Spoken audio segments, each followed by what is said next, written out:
Hello and welcome to another episode of Brand Retro. Today we're going to talk with author CJ English and talk a little bit about kind of the process that goes into her book writing, how it connects back to her brand, and just the authenticity and passion that she puts into the books that she writes, and how they've even trickled in to her personal life and some of the philanthropy efforts that she has going on with Turtle Mountain Animal Rescue. So without further ado, thank you and welcome, CJ English. Hello, CJ, and welcome to the Brand Retro podcast. Thank you for joining me. Just a little setup for kind of how I want to steer this is, I want you to tell me a little bit about your career and being a writer, and kind of give me a little bit of a backstory about not only being a writer, but what skill sets and different things that you've kind of meshed into your approach, specifically on the branding side, because obviously you're a storyteller. You're somebody that takes these elements and pulls them together. So that's kind of what I'm most interested in hearing about, and I think any listeners would get a lot of value out of that as well. Yeah, well, thanks for having me. I would love to talk about writing and my journey. It was, I didn't start out being a writer. Um, Gloria Steinem, there's a quote from her that she says it the best that, writing is the only thing that when I'm doing it, I don't feel like I should be doing anything else. And I can really relate to that quote, and that I found it. I found the thing. I found the one thing. And I feel incredibly, incredibly lucky to have found that in my lifetime. Unfortunately, that's not what I went to school for. I went to school for exercise science and physiology, nutrition and disease prevention. And so I'm interested in those things. And I'm passionate about, working with people who really want to feel better and kind of, what to do in your lifestyle to make that happen. I like all of that. And I write about that. But just the act of writing itself is sort of where the passion is. So I didn't go to school for business, obviously didn't go to school for marketing or branding. Those things still don't come easy for me at all whatsoever. And I'm still trying to navigate those waters and try and figure it out, try to figure out what exactly is my author brand. I like so many things. I could write about a lot of things. I could write about where my education is. I sort of, went off the rails and did this book about animal rights and dog rescue, which just exploded. So now am I an animal rights writer, or am I a nutrition, fitness, disease prevention writer, or am I a writer of, romance and real life, which is really where my author career launched from. So I'm in this weird hybrid position that all big publishers tell writers to never be in, which is you better figure out what your box is, stuff yourself in it so that we know how to market you. You're a fitness person, or you're a romance person, or you're an animal rights person. And I don't fit easily into any one of those little boxes. So marketing that and branding myself has been incredibly difficult. And I'm probably doing it all wrong, but I'm still just trying to figure it out. I would say there's a huge part of this that you're actually doing correctly, whether you realize it or not. And I think it's you're creating this brand from an authentic place. So whether it's romance or dog rescue or whatever topic it is you're going after, it's actually coming from a personal interest of yours and a passion place of yours, correct? Yeah, I mean, it's a great point. I would really like to believe that what you said is true. In my heart, I really think that, and I've only heard it from a few writers that have had a lot of success that say you'd be surprised how sort of willing your readers are to read across genres. And I'm that reader. If you look at the library around me or all the books in my room, I don't read one genre. I read anything. If it's written well, if I like it, if I'm interested, what pulls me in is the author's passion for the subject. So I could read about dirt and worms if the author was super interesting and wrote a good story about it. And so I'm sort of just crossing my fingers and hoping that what you said, and having some of those little glimmers of hope out there, that if you're a good writer and you tell a good story and you have a following of readers, they might want to read anything that you write, no matter what you're writing about. and I sort of can't be someone who I'm not. So whatever I do write and put out there, I have to. I almost don't have a choice on some of the content. It's just kind of like, well, there it is. That's what happened. That's what feels right. Yeah, and I would definitely say you're on the right track with that, and I think, kind of to speak to the hesitation on it is that I think there's that traditional mindset. I think the industry or like you said, people have told you like, hey, here's the box. You got to choose these different options and you have to stay within these boundaries. And I think it's that conditional mindset that kind of poses the challenge for somebody like you or me that's like, how about I just do what's passionate to me? How about I just do what feels right? And I just don't follow any of their rules and see what happens. And then when it starts to work and it starts to maybe produce some results that were unexpected, I think it continues to kind of feed that and justify that direction in some ways, because I think the box is what holds us back sometimes. So, I mean, to your point, if you'd have just picked a box and stayed in that box, would you be where you're at? That's kind of the magic question. Yeah, I don't think so. Like I said, I sort of didn't have a choice.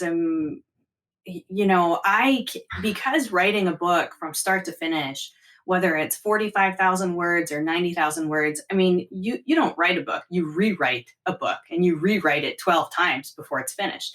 That's years of a commitment. It's just such a massive commitment that if your heart isn't in every single line, every word, every chapter, if you can't keep your head in the game, if you can't keep your passion there, I mean, you just slog through it and hate the process. And if the writer hates it, the reader's going to hate it. No tears for the writer, no tears for the reader.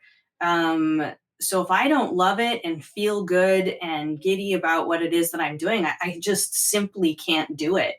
And I fear the day that I ever cross over into, having a big publisher or an agent, they're going to hate me. I'm never going to sign a contract that puts me in a box. I just can't.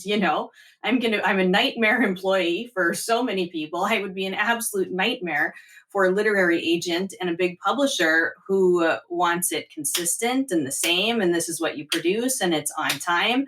And I'm kind of like, hey, it's happy hour and I'm done. I'm done for the day. Even I just sometimes I just can't do it. And sometimes I can do it for days in a row. I have that freedom being self-published that you got to do all the work yourself. And there's a lot of unknown and there's a lot of legwork and you got to know a lot about a lot of different industries and self-publishing and the chances of you making it are not big. But that model works for me. I'm sort of, rebellious and need to not be stuffed in the box. So this has worked for me. So, how do you maintain that focus? So, when you set out on a course, this is the topic, this is the passion I'm going to address.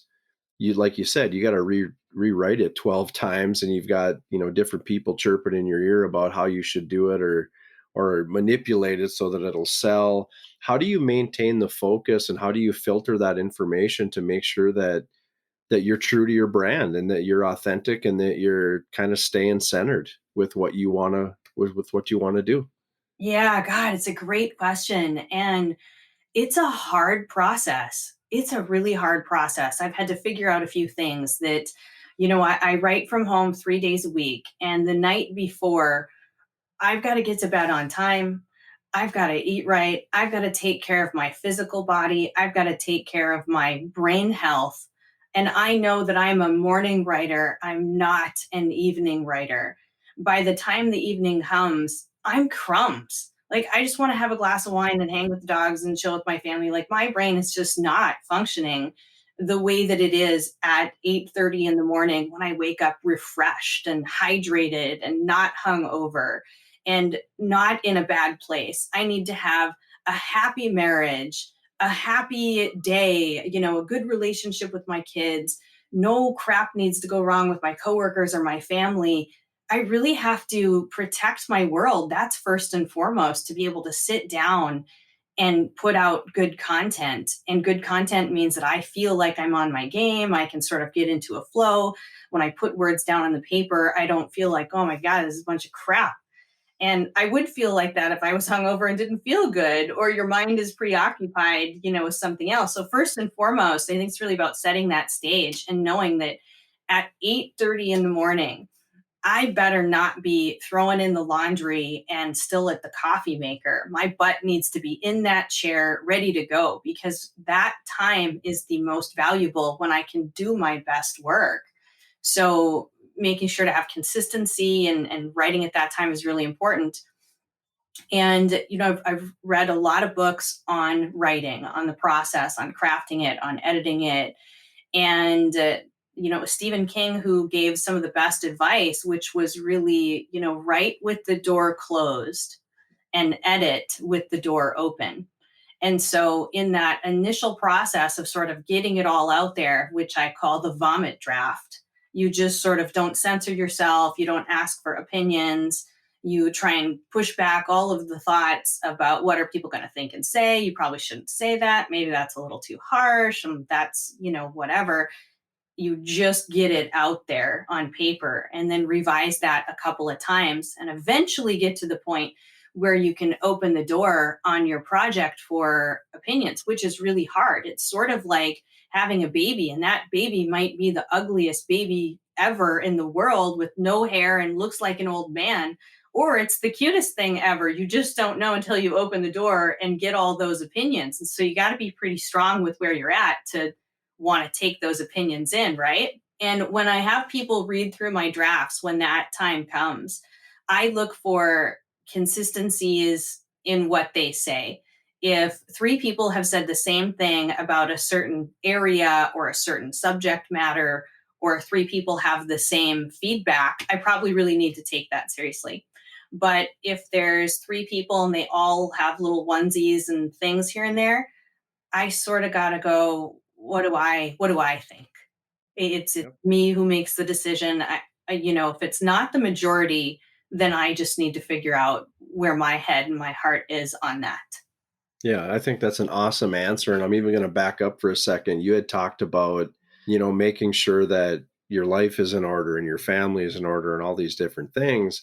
And it's honestly one of the things it's important for me in my process too. Like when I sit down and do my own work, much less somebody else's brand creation or whatever, I have to drop the clutter. I have to turn off the news. I have to like get things out of my brain so that I can put as much brain power towards what I'm trying to do without any distractions.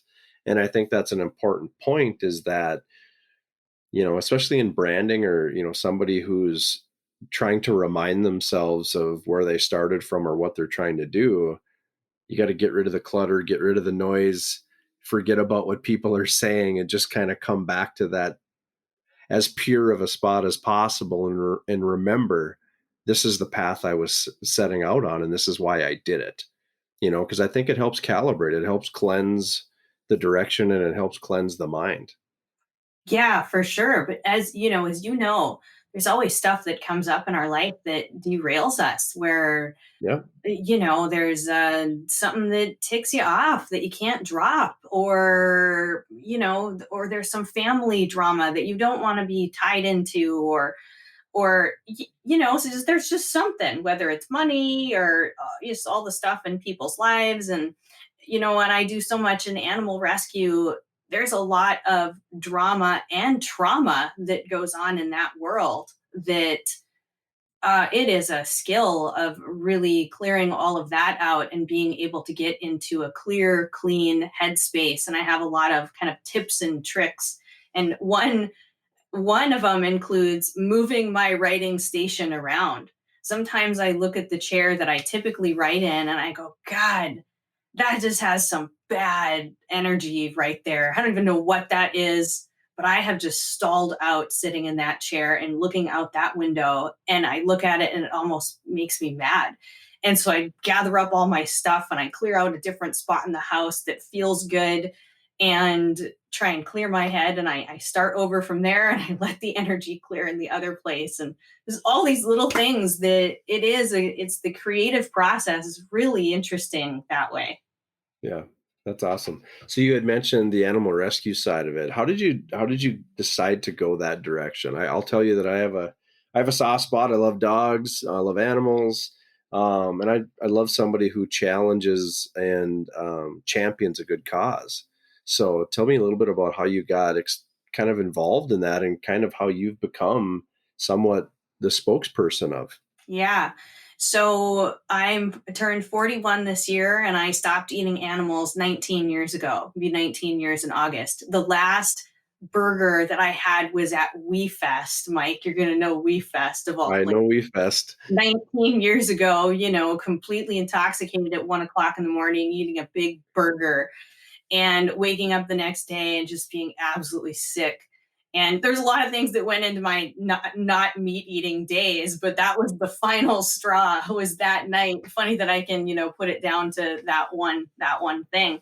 But it's been 19 years that I haven't eaten animals, and that's a whole thing in itself. My second book, WTF Am I Supposed to Eat, really was about that journey, and about the lifestyle of not eating animals, and the whys and all the stuff behind that. But um animal rights just has been in me forever, in the sense of not eating them. Of course, I grew up with dogs, so that just sort of is an extension of that.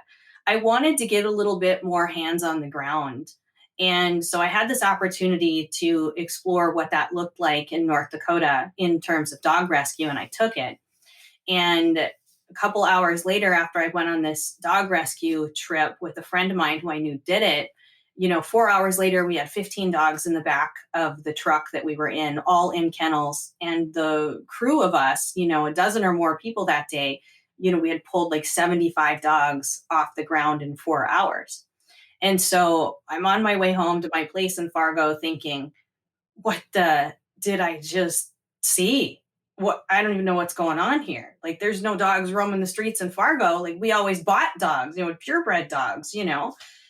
I was just mind blown that this is happening 4 hours from my door. And I grew up here and I had no idea. And that, like, winter is here and there's hundreds and hundreds and hundreds of dogs and puppies being born outside in North Dakota, in ditches and culverts and under steps and near sheds, and they're freezing to death and dying. And like, here I am snuggling up and having a glass of wine at night and bringing my dogs into the bed and like not doing anything about it. And there's really something to be said of when something's going on, you've got a choice. You can either try and stuff it down and look away and forget that you ever saw or were a part of it one day, or you can kind of get involved and do something about it. And I just couldn't look away. And that just spiraled out of control in a year's time of becoming completely entrenched in animal rescue in North Dakota. And something really odd and magical, I suppose, happened on that day, that over that next following year, a handful of us sort of serendipitously found each other, and what we, kind of created, and from what was there already, exploded into this massive rescue organization where now here we are 5 years later, and we pulled 5,000 animals out of North Dakota. And our animal rescue videos have been viewed millions and millions and millions of times around the world, and that we're really emerging as a leader, in the animal world, especially in this part of the country and around the nation, and around the world. And it's just crazy. It's just crazy. When it happens and it works, it's serendipitous and it's real, and it's crazy, Mike. It really is. Yeah, well, first of all, I applaud you for your efforts there, and I think, yeah, it's when you become aware of something like that, it's kind of mind blowing, and it's kind of stops you in your tracks to go, wow, I'm pretty ignorant when it comes to some of these things and how this stuff works. So the fact that you know, you were aware of that, you recognize that, but then B, you also did something about it, which is fantastic. The other part I will add from a marketing nerd perspective, what I love that you did there is you used your passion to not only create influence, but you used your passion to kind of seek out something that you wanted to make a change in, and you kind of reverse populated that into your work. So, like, from a marketing perspective, I think it's genius that you got to do what you wanted to do personally, but at the same time, it's helping you personally and professionally, and it's just a good thing. You're inspiring other people, and you're helping animals, and you're, like you said, 5,000 dogs. That's mind blowing to me even now. So that's pretty cool. It's a great story, and I'm glad we got there. Like, I was hoping we would get there anyway. But the fact that you brought it up and kind of told that story is awesome. Yeah, it's great. In when I started writing, I realized this is only going to work if I stop trying to pound down doors. I'm going to go where doors open. And that doesn't mean that I don't have to do a lot of hard work. But if I'm trying to shove my work through a door that just does not want to open, I'm not going to do it. I'm just going to go where doors open. And my plan was, Mike, is that romance is the genre of reading that has the most readers by like 3 times as much. If you want to be a self-published author, your best bet is in romance. It just is. That's where the readers are. The majority of readers are. They read a lot. They consume, not, I'm not even kidding, 365 books a year. I mean, these women are reading, and men, 1 book a day. There's just a huge appetite for romance books. And I know that I can pull that off. And I thought, this is a good business move. I know I can write it. I know I can do a good job. That's where the readers are. This is the career. This is sort of where I'm going to steer my career. And so I started writing a couple of romance novels. And that's when the whole dog thing happened. And I was just like, oh my God, we're dying here. We're literally, these are life and death situations that no one knows about, that I didn't know about, that if people did know about, I'm convinced that we could really collectively make a difference. And I've got this small growing platform, this rescue platform, this skill set, this passion for animals. I need to stop all this slutty romance writing and do something good. And so I pressed pause on all of those and just kind of did the Hail Mary. And I was looking at some of the reviews and some of the comments on my rescue book last night. It really only has hit a small, small scale. If that book at some point could get on a more global platform, it could do so much good. When I look at the reviews, it's the same thing over and over and over and over. Everyone needs to read this. I had no idea. You read it and your mind changes. Well, this is a great time to slip it in. Tell us about the book, the title, where to find it. Give us the details. Yeah, so it's called Rescue Matters. You can find it anywhere books are sold online. Brick and mortar stores are a little bit shy for self published authors, and a little shy because of the nature of the world these days.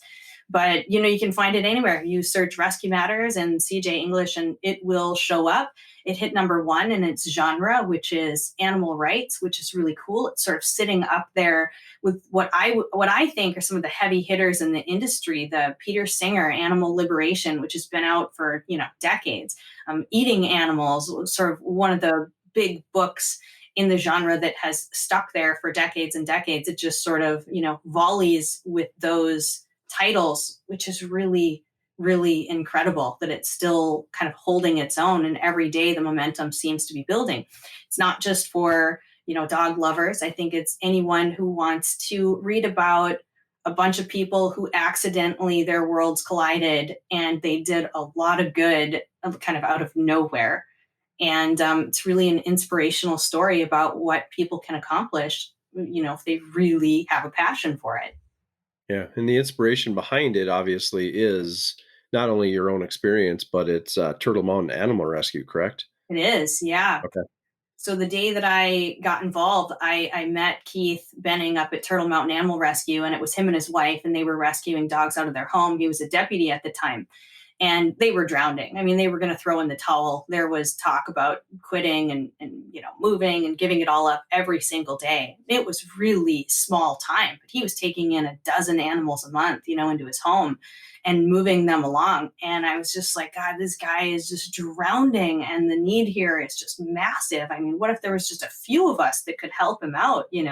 That's exactly what happened. There was a few of us, the right people that got involved, and there was a breath of fresh air under all of us, and we moved forward together and have created this awesome thing. That's awesome. Thank you for sharing that. And I have one more question before I let you go. Absolutely. As a writer and as a creator of branding, because I don't know if you give yourself that much credit or not, but you definitely are a creator of a personal brand, which is CJ English. It's your books, it's your passion that you put into that. What is that one piece of advice that you would give to a potential writer or somebody that's looking to go down this road? What's that secret sauce that you would share with them? Oh gosh, I feel like I'm doing things the hard way. I feel like I always do things the hard way. You sort of the recommendations are there out there are to, write in whatever genre you write in.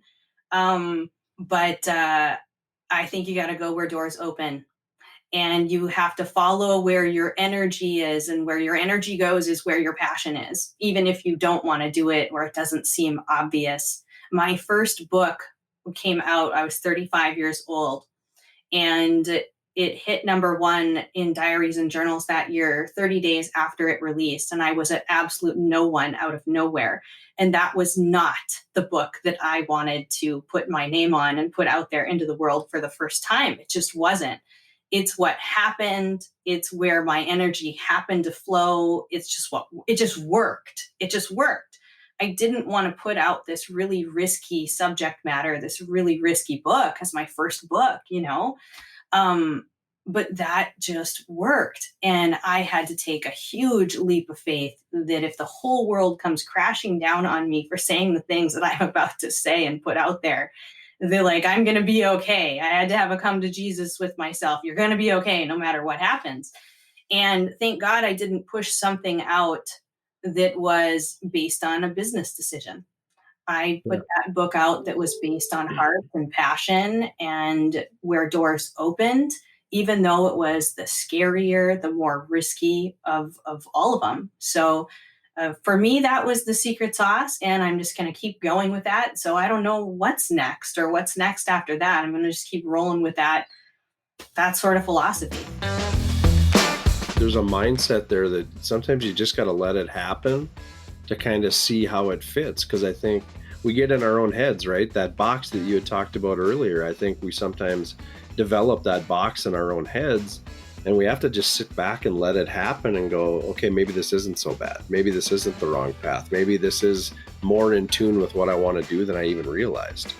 So, For sure. okay, well, thank you very much for joining me, and awesome job. I appreciate you taking the time and telling us a little bit about your story and a little bit about the book, the topics, Turtle Mountain, all that good stuff. So thank you. Yeah, I love this. I love this chat. Chatting about writing is really cool. So thank you for having me on. And if it works, invite me back. I definitely will. So thank you very much. Okay, thanks, Mike. All right. Have a good day.